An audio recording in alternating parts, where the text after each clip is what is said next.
पिछले क्लास में हम लोग रेशनल नंबर के गुणों के बारे में देख रहे थे कि रेशनल नंबर कैसा होता है।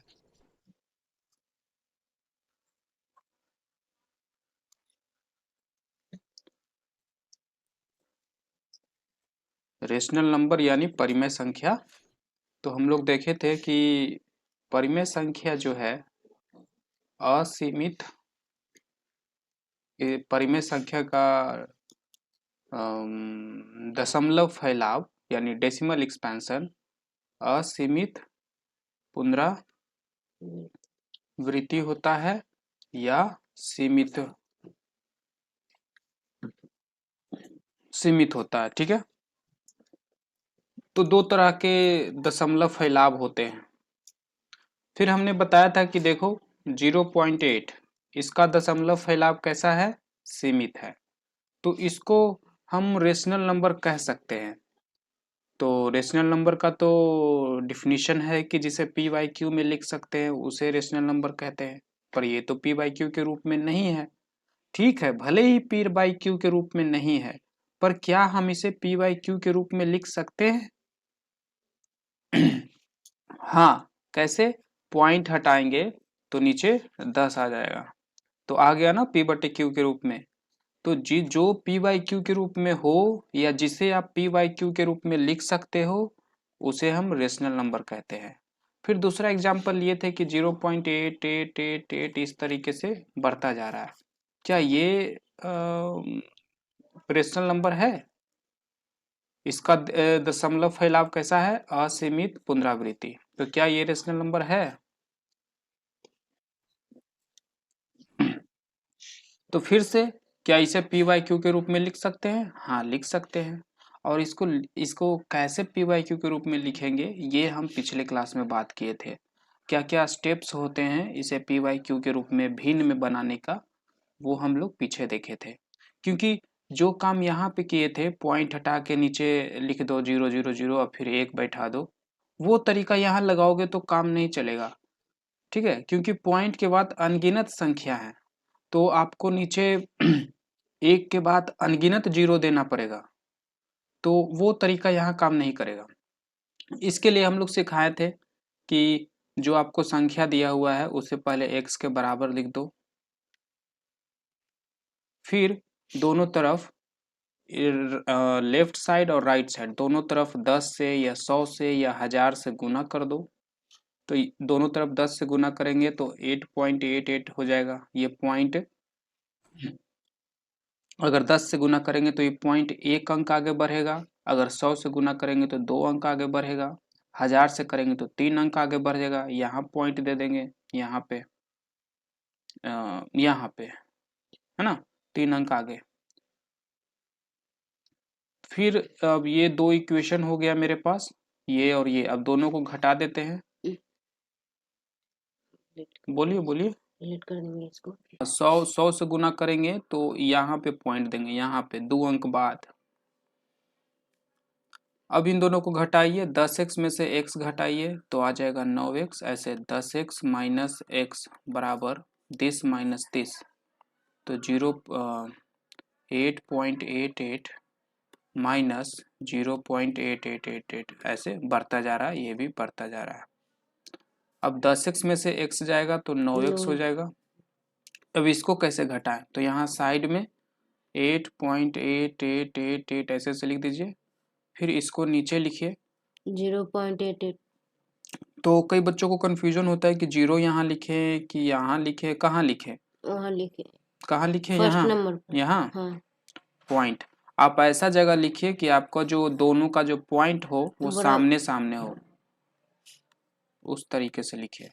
अब देखिए 8 में से 8 गया, 0 0 0 8, तो यहाँ आ गया 8। तो अब दोनों तरफ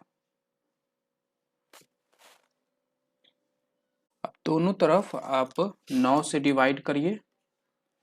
ऐसा क्यों कर रहे हैं, क्योंकि ये 9 को हटाना है, मुझे x चाहिए, तो x बराबर 8/9। अब देखिए जो शुरू में हम x माने थे, किसको माने थे, इसे माने थे, है ना। देखिए यहाँ पे हाँ। अब उसी x का एक x बराबर आ गया 8/9, यानी कि हम कह सकते हैं कि this is x and this is also x। It means, इसका मतलब ये इसके बराबर है ना। ये भी तो x ही है, ये भी x है, मतलब इसको हम इसके बराबर लिख सकते हैं। हम कह सकते हैं कि 0.888 बराबर 8/9। तो इसे हम p/q के रूप में लिख दिए, तो ये भी परिमेय संख्या है। अब कई कई बच्चों को कन्फ्यूजन होता है कि यहाँ पे दोनों तरफ 10 से गुना करें कि 100 से गुना करें कि 1000 से गुना करें, क्या करें, कब किससे गुना करना चाहिए। तो देखिए, आप 10 से करिए, 100 से करिए या 1000 से करिए, आप इस बात का ध्यान रखिए कि जब हम किसी नंबर से गुना करेंगे तो पॉइंट मेरा कहाँ जाएगा। आप उतने बड़े नंबर से गुना करिए जिससे आपका पॉइंट वहाँ पे चला जाए जहाँ से रिपीटिशन शुरू हो रहा है। मेरी बात आपको शायद नहीं समझ में आया होगा। फिर से एक एग्जांपल से मैं आपको समझाता हूँ, जैसे कि 0.121212 ये एक नंबर है, ठीक। अब इसमें क्या है कि क्या करेंगे, इसे भी मुझे p/q में करना है, तो इसको फिर से x के बराबर लिख देते हैं, ठीक। x बराबर लिख देते हैं 0.121212, ठीक। अब हम दोनों तरफ क्या करें, 10 से गुना करें कि 100 से करें कि 1000 से करें। तो देखिए, दोनों काम करते हैं और आपको बताते हैं, यहाँ पे दिखाते हैं कि किस से करना सही होगा। तो अगर हम दोनों तरफ 10 से गुना करते हैं तो ये पॉइंट यहाँ से हट के यहाँ आ जाएगा, ठीक, 1.2121, ठीक। अब फिर हम लोग क्या किए थे, घटा दिए थे, तो चलिए घटाते हैं, 10x में से x घटाते हैं तो 9x आता है, ठीक। अब इन दोनों को घटाते हैं, ठीक, तो बड़ा नंबर ऊपर रखेंगे और छोटा नंबर नीचे रखेंगे। पॉइंट पॉइंट दोनों का सामने रखेंगे, पॉइंट से पहले 0 तो 0, पॉइंट के बाद 1 2 1 2।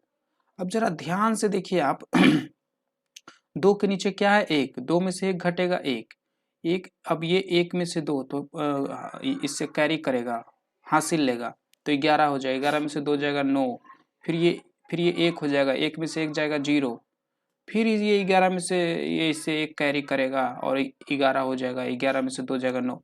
तो आप कुछ बात गौर कर रहे हैं, जब इधर हम घटाए थे इसमें,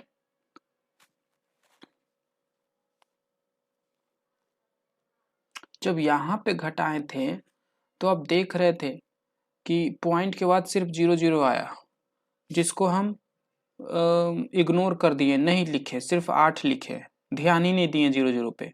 लिखो न लिखो कोई फर्क नहीं पड़ता है, पर यहाँ पे इस बार पॉइंट के बाद सिर्फ 0 0 नहीं आया, पॉइंट के बाद देखिए कुछ कुछ आ रहा है ना, यहाँ 1 1 0 हो जाएगा, पॉइंट 1, तो 0 9 0 9 आ रहा है ना।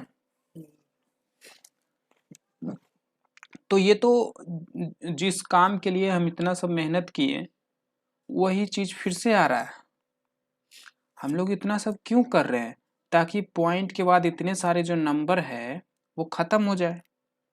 पर खत्म हुआ क्या, तो क्यों नहीं खत्म हुआ, इसको सोचिए, क्यों नहीं खत्म हुआ, क्योंकि आपने 10 से गुना किया। 10 से गुना करने से क्या होता है, तो देखिए 10 से गुना किए तो ये पॉइंट यहाँ आ गया। अब यहाँ पे देखिए पॉइंट के बाद क्या है, 1 2 1 2 है, इसमें पॉइंट के बाद 2 1 2 1 है। क्या दोनों में पॉइंट के बाद सेम संख्या है, नहीं, इसमें 1 2 1 2 1 2 है, इसमें 2 1 2 1 2 1 है। दोनों में पॉइंट के बाद सेम संख्या नहीं है, सेम अंक नहीं है, और जब सेम अंक नहीं है तो घट के 0 कैसे आएगा।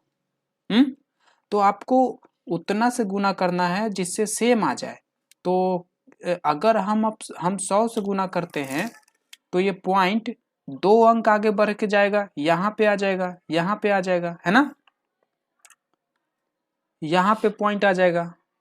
अब देखिए, सॉरी, यहाँ आ जाएगा, है ना। यहाँ पॉइंट था तो 100 से गुना करेंगे तो यहाँ आ जाएगा ना 1 2 के बाद, यानी यहाँ पे आ जाएगा ना। अब देखिए इसमें पॉइंट के बाद 1 2 1 2 1 2 और इसमें भी पॉइंट के बाद 1 2 1 2 1 2। अब घटाइएगा तो 0 0 आएगा क्योंकि पॉइंट के बाद सेम नंबर है। मुझे किसी भी हालत में पॉइंट के बाद सेम नंबर लाना है, तभी ना उसको घटाएंगे तो 0 0 आएगा। तो इसीलिए कभी कभी हमें 100 से गुना करना पड़ता है, कभी 1000 से करना पड़ता है। आई बात समझ में?